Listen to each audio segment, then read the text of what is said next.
Hey there guys, I'm SonicGhost and welcome back to some more Let's Play Super Mario Bros.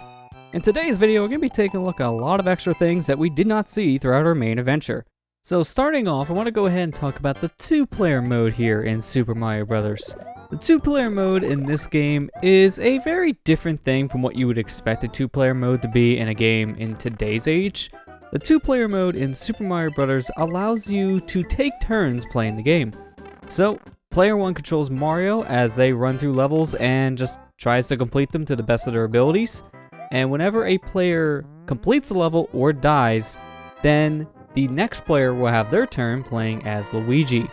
So two-player mode in this game, you alternate between who plays. And nowadays, this kind of multiplayer thing for a Mario game isn't really used anymore. Now there's simultaneous multiplayer where everyone gets to play at once compared to this by-turn basis thing. But the by-turn basis thing has some weird rules in the original Super Mario Bros. As mentioned, the next player gets to go ahead and play the game if the other player either dies or completes a level. But this does not count towards warp zones. If a player finds a warp zone and enters the pipe to go on to the next world, then that player who found the warp zone can continue playing the game. So, if you find a warp zone, you can extend your play session for a little bit longer.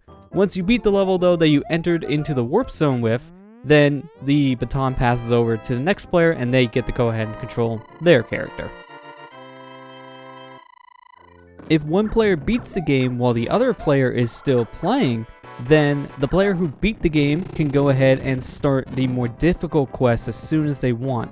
So, one player can go ahead and play this game's New Game Plus mode, while the other person can still play through their own playthrough without having any interruptions. You still have to wait for the baton to be passed back and forth between dying or the other player beating the level, but you can still beat the game at your own pace.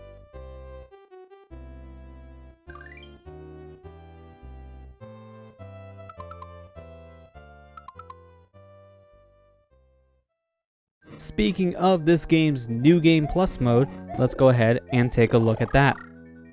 When you start the game after you beat your quest, you're entered into a sort of New Game Plus mode where now you're playing through the game again, but now it's a harder difficulty. So in this sense here, we go ahead and save whatever power-ups we had from beating the main game, so because I didn't really have any power-ups that just gave me a mushroom at the end, I started the game as Big Mario. And now, when we're going through these levels, you notice all the enemies are changed from normal-looking enemies to Buzzy Beetles. So that is how this game is harder once you beat the main adventure. All the enemies now turn into something completely different. So, for the most part, we're pretty much just playing the original Super Mario Bros. Experience now, just with a slightly harder difficulty. But that's not all we have to look at this game. There's a lot of other things that we can go ahead and do as well. So for starters, here in 1-2, I want to go ahead and break these blocks so I can go ahead and jump up to the ceiling. And we're going to go ahead and take a shortcut here. And this pretty much bypasses the whole level. But we actually want to do this, not just to be cheaters, but we also want to go ahead and do something in particular here.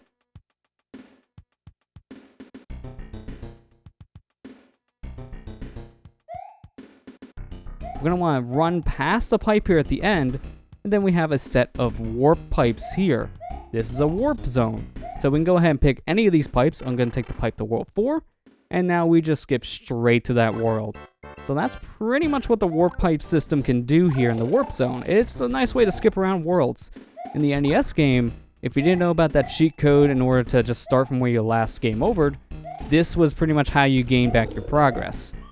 This warp system is integral if you're playing the NES version of the game because of how you have no save system.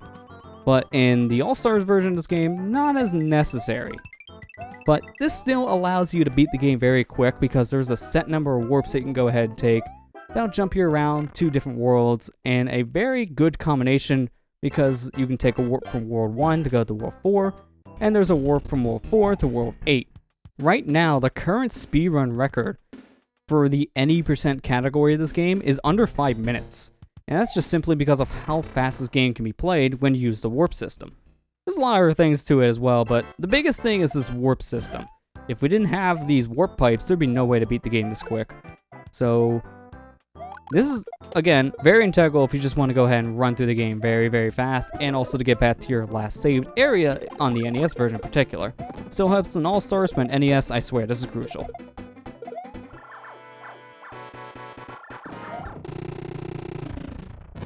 So once you beat Super Mario Bros. Once again in its New Game Plus state, not really much changes if you want to be honest.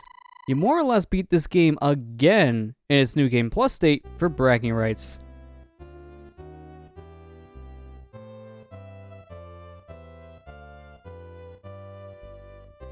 Thank you, Mario, for restoring peace to our kingdom. Hurrah, our hero Mario! And that's it! You don't get anything, you just get different text at the end of the game. So now you can press start, and you can go ahead and save, continue, save and quit, or just, continue normally and play the game again in this New Game Plus state. So not very much changes after you beat the game in its New Game Plus state. So now let's go ahead and swap over to the NES version of Super Mario Bros. And we're going to be sticking to this version now for the remainder of the video, just because I want to show off some of the presentation differences between All-Stars and the original NES version of this game. In particular here in World 8-4, you can go ahead and see that tone shift I talked about in the Let's Play itself. We go to the underwater portion here in World 8-4, and it just goes from the fortress theme to underwater theme.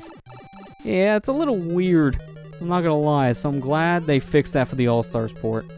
But I mainly want to go ahead and show off what happens now when you beat the NES version of Super Mario Bros. Because you do get the same New Game Plus again, All-Stars, but it functions a little bit differently here in the NES version. So once you beat Bowser, you get your same thank you message that you pretty much get in All-Stars. So you get, thank you, your quest is over. We present you with a new quest. And now, we go ahead and press the B button to start the game over. But on the title screen here, we can go ahead and press the B button to cycle through different worlds of the game. So this is basically our level select, but we only have access to this once we beat Super Mario Bros. And once you turn off your NES, then this code does go away, so you have to beat the game again to do this. So it is a little annoying in that regard. But this does allow us to do some interesting things. So we can just go from the very beginning of the game and just jump straight to World 8-1 and just play the game from here.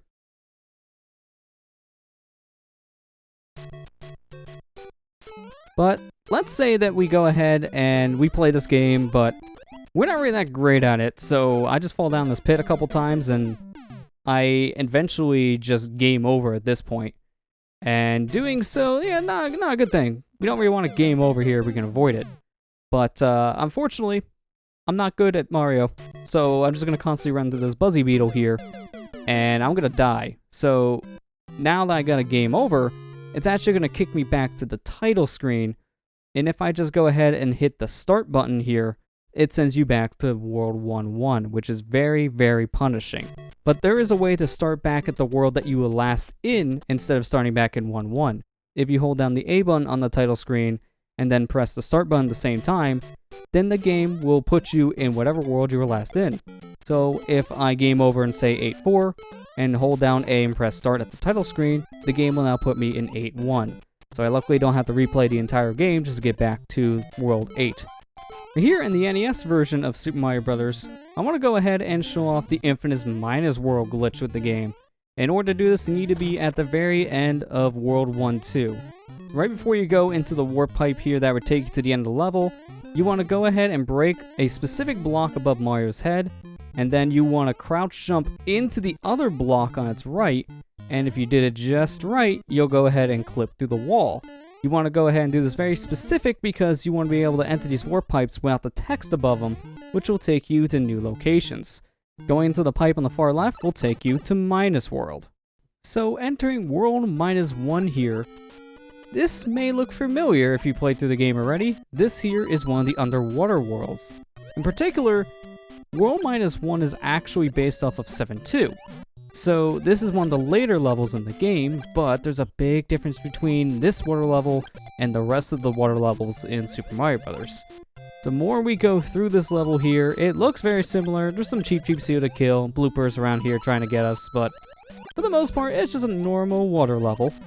But we want to continue making our way to the end here, and I'm going to go ahead, swim around these enemies, and also go through this pipe. Doesn't really matter to lose my fire flower. I go through the pipe, and as you see, I just spawn back in the very beginning. World -1 is an endless loop. You will never be able to get out of here. So no matter how much I try, I will continue playing this in an endless loop. So the only way for me to get out of this area is one of two ways. Either I die constantly, or I let the timer run out so I can get a game over. And as you can see, our spawn points for this level aren't even that good either. It dropped me over one of the pits, and I immediately got sucked downwards because of the current. So that's not fun, but that's pretty much World -1. It is definitely a pretty difficult level to survive in, because the fact that you're just constantly going through an endless loop, yeah, that's not fun. World -1 isn't the only option we have for that little glitch that we just showed off. If you go ahead and do the same little clip in 1-2 and then go over to the middle pipe, you go over the 5-1 actually, which is really odd, because this warp does technically exist in the game. So doing that glitch in 1-2 kind of puts Mario in a weird state, thinking that he's now, instead of in the first world of the game, he's in the fourth world of the game, taking the fourth world's warp. So it just spits you out to World 5. So that's a very interesting result. And there are multiple different results that you can go ahead and get for that little glitch in 1-2, but these are the two notable ones.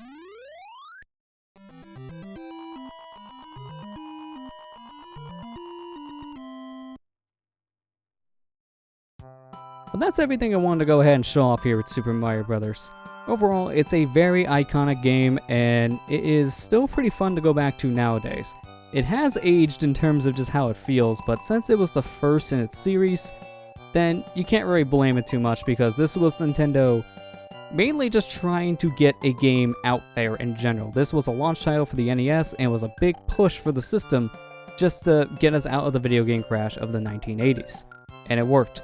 Without Super Mario Bros. And the NES over here in the States, we would not see games in the way we do today. We would probably either not have any video games here at all anymore, or video games as a whole would be presented in an entirely different way here, and be probably even more of a niche thing than it is now, because now it's more mainstream than ever before.